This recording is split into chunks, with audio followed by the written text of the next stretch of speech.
ગાંધીનગરમાં આજે 1971ના ભારત પાકિસ્તાન યુદ્ધના વીર ફ્લાઇંગ ઓફિસર નિર્મલજીત સિંહ સેખોનની યાદમાં 9મું વર્ષ સ્મારક વ્યાખ્યાન યોજાયું છે।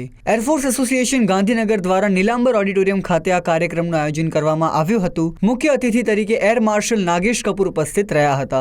દર વર્ષે 14 ડિસેમ્બરે યોજાતા વાર્ષિક વ્યાખ્યાનમાં ભારતીય વાયુસેનાના અધિકારીઓ ઉપરાંત પરિવારજનો પણ મોટી સંખ્યામાં જોડાયા હતા। કાર્યક્રમનું આયોજન એર માર્શલ પી.કે. દેસાઈએ કર્યું હતું।